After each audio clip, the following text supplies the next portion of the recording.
I've had a request to go over bone formation, growth, and repair. And so I thought this would be an easier way to do it, to go through your textbook and show you the images that you can see and have the information that you have.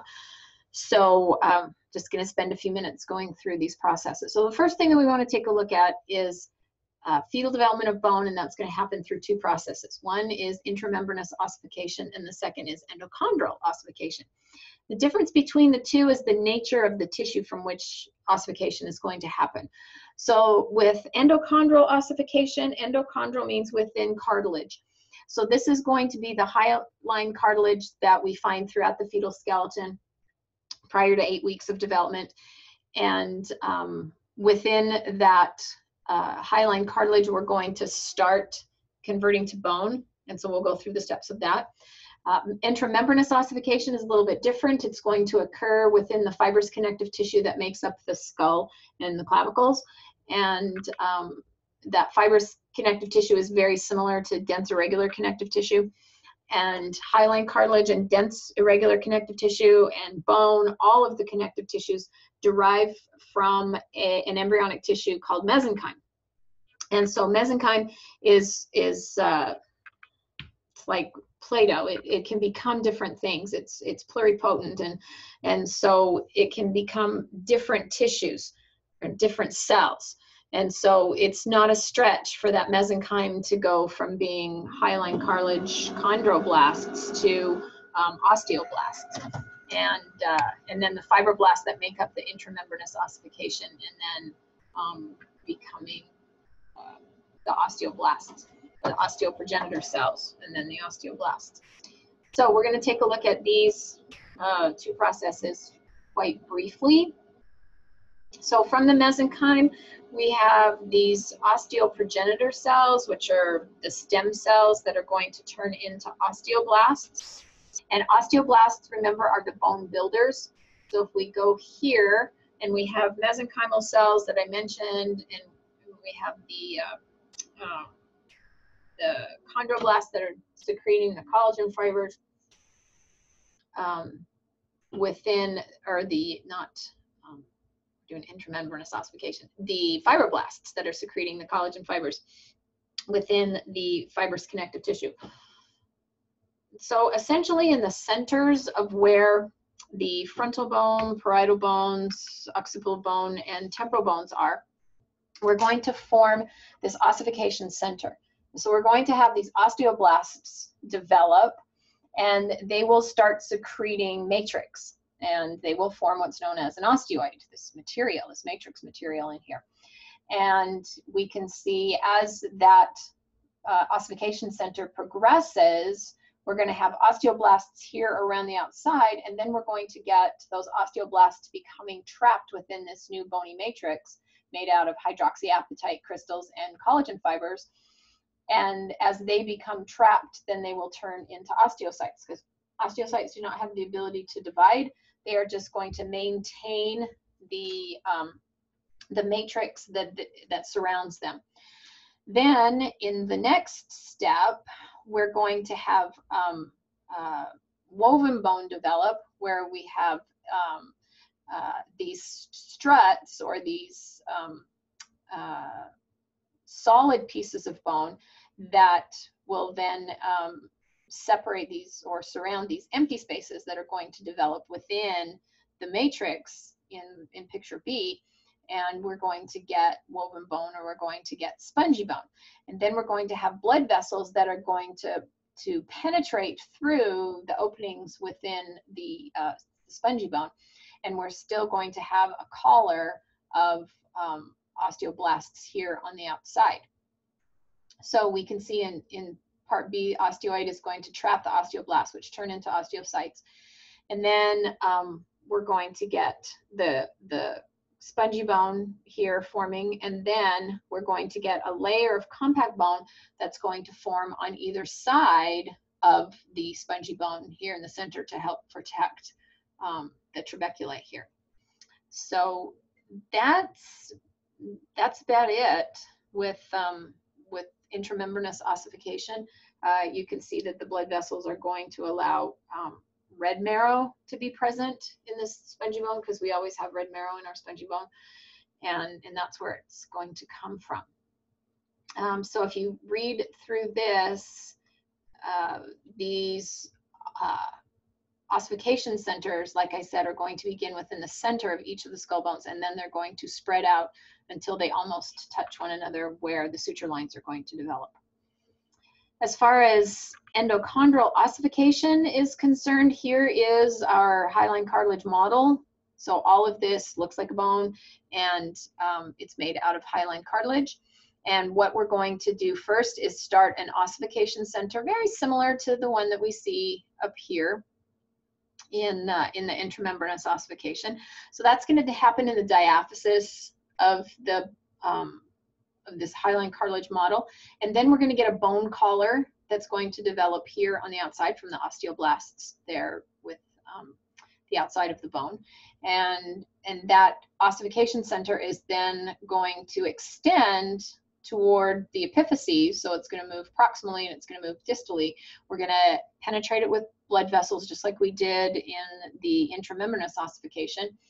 And then we're going to break down part of this matrix that we have here in the ossification center that's going to result in what's called a medullary cavity. So in the center of the bone, it's hollow, and we have blood vessels inside of there. And we also have yellow marrow that we will find within the diaphysis, and then this bone collar here on the outside. So this is going to be compact bone on the diaphysis, and then empty in the center, in the medullary cavity. And in the metaphysis, we're going to produce spongy bone, and then we're going to get to the epiphyses. So right around birth and a little bit later on, we're in the ends of the bones, in the epiphyses of the bones, we're going to get a secondary ossification center. And that ossification center is going to do the same thing as what we had in the primary, but it's just going to be here in the ends, and it's going to be very much like intramembranous ossification. We're going to get spongy bone that will develop here in the epiphyses, and you can see that ossification center is going to grow out from the center out to the edges, but it's going to leave a ring of hyaline cartilage. This is the original hyaline cartilage from when you were prior to 8 weeks, these ends right here. And what that hyaline cartilage is going to do is provide the articular cartilage that protects the bones within a diarthrotic joint or a synovial joint, and then the epiphyseal plate, which will then allow longitudinal bone growth to occur. So we'll come back to the events that happen at the epiphyseal plate. So remember, with endochondral ossification, we start with a primary ossification center and a bone collar on the diaphysis, and then that will progress until we have compact bone here on either side in this large medullary cavity with blood vessels permeating through it. And then as we go into the metaphysis, then it's going to turn to bone. We're going to get the spongy bone here on the ends, on either end, and then the secondary ossification center up here in the epiphyses. Then it will grow outward like ossification centers do, leaving articular cartilage and the epiphyseal plate. Okay, so if we take a look at the cartilage here, then that's at the epiphyseal plate, we have 4 different zones that take place or that occur, and they do different things. Different things are happening within these sections. So the first one is the zone of resting cartilage. This is the one that's going to be up against the secondary ossification center of the epiphysis. And we call it the zone of resting cartilage because the cartilage is just sitting there in the matrix. It's not dividing, it's not doing anything. It's just sitting there maintaining the matrix. So these are the chondrocytes that we have up there. Then the chondrocytes are going to, or the chondroblasts are going to divide. And so we get the zone of proliferation below that. And so as this layer grows, it's just like your skin. As that bottom layer of your skin divides, then it's going to push up this zone of resting cartilage. And so as this zone of proliferation occurs, as the cells divide, go through mitosis, that's going to push the epiphyses away from the diaphysis. So the proximal epiphysis is going to be pushed upwards, and the distal epiphysis is going to be pushed downwards.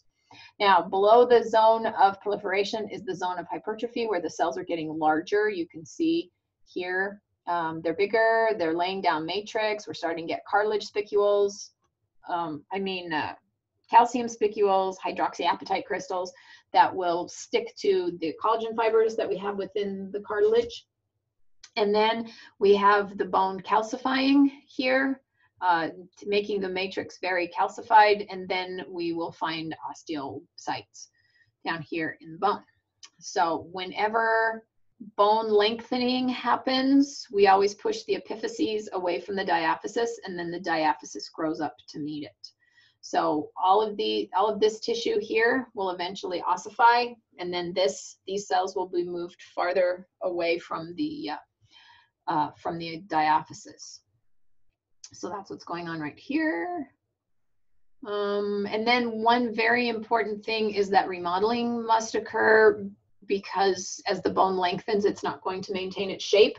And remember, shape determines function, or structure determines function, and without the right shape of bone, the bone will not function properly. And so always as the bone is lengthening, it will be remodeled by the osteoblasts and osteoclasts in order to assure the proper shape and proportions to the bone. Now, we've got two kinds of bone growth. We've got the endochondral bone, or the bone lengthening, which we just saw that happens at the epiphyseal plate. And then we have appositional bone growth. Appositional bone growth is when it increases in diameter. And most appositional bone growth is going to be due to the osteoblasts that are going to be found on the inner layer of the periosteum, which is going to surround the diaphysis. And like right here, osteoblasts in the periosteum begin to form new bone in large ridges, and so they're going to lay down the bone on the outside, and then to reform it, the osteoclast then will remove bone from the medullary cavity, maintain constant ratio between the thickness of the bone and the diameter of the bone. Now, an important thing to remember with appositional growth is that the more stress that's applied to a bone, the thicker the bone is going to get. So if you're a tennis player, for example, the bones in your racket arm are going to be thicker than the bones in your non-racket arm. And that's because of Wolff's law, and the stress that's applied to the bone will respond by increasing the thickness through deposition by the osteoblasts. Okay, so we just did all of that. Then it talks about genetics, how tall you're going to be. I am not a very tall person whatsoever, and so my genes did not give me enough of what it took for me to grow tall. Nutrition is very, very important on bone growth. 2 vitamins that you absolutely have to have. Vitamin D is necessary for the absorption of calcium from the small intestine and the kidneys. And then vitamin C is necessary for type 1 collagen formation, which we find within bone. You're probably familiar with the explorers back in the 1600s and the 17th century. 16th and 17th centuries, I guess in 15th too, with the that one guy, Columbus. Oh my goodness, sorry about that. When they would go out on long sea voyages without any vitamin C, then they would come down with a disease called scurvy. Scurvy made their bones more fragile. It made their gums bleed, their teeth fall out, just bad stuff. And until they realized, oh, we need to take fresh fruits with us, or those foods that contain vitamin C. They didn't know it was vitamin C back then, but they just knew that they needed to have fruits in order to prevent their seafaring sailors from getting scurvy. And then here's a picture of what rickets looks like. If you don't have enough vitamin D, then you don't take the calcium into your bone, and well, you won't absorb it, is really what it's for. And so the weight that is applied by the bodies, because the bone is not calcified like it should, then the collagen gives way and you get bowing in different directions. You can get knock-kneed, you can get bow-legged, you can get windswept where they both go off to one side. And a lot of childhood rickets can be simply treated with additional dietary calcium and vitamin D. And then if you're a vitamin D and you're an adult, it's called osteomalacia, and a lot of times, like it says, your vertebral column will collapse because it can't stand the pressure because it doesn't have the calcium in the bone, kind of like osteoporosis, but from a different cause. Okay, and then hormones. Growth hormone is obviously the most significant hormone that influences growth, but thyroxine also needs to be present in order for growth hormone to do what it's supposed to do. There we go. And then during puberty, not gonadotropins, but the ovarian testicular hormone. So estrogen, testosterone also will increase the rate of bone growth, like it says right here. Okay, so I think that's all about that. And then bone repair. Bone repair is quite easy. Here are different fractures that you can have. One thing, we typically see spiral fractures in athletes, or if you get your leg caught or your arm caught in something. Comminuted fractures are where the bone shatters. Usually we see this in the elderly. Green stick fractures, where it doesn't break all the way through. We are never going to see green stick fractures in old people, in the elderly, because they just don't have the collagen anymore. And so they get the comminuted, whereas young children have a lot of collagen in their bone. And so it doesn't break all the way through. But regardless of the type of break, if it breaks, these 4 steps are going to happen. The first thing is the blood vessels in there are going to produce a hematoma. So you get bleeding within the bone, but we want that because that's going to bring the nutrients to the bone, and then we're going to start all over again as if we were forming new bone. So we're going to get this woven bone developing here within the wound, like we saw up there in the endochondral ossification and the intramembranous ossification. So we're going to get this fibrocartilaginous callus developing, which will then turn to bone, and then we'll get bone remodeling with the osteoclasts and blasts that will return the bone back to its original shape and strength. And that's it. Okay, so that's it for bone. I am going to do now another video on the respiratory system, but I'm not going to put them together. So that's it for this one.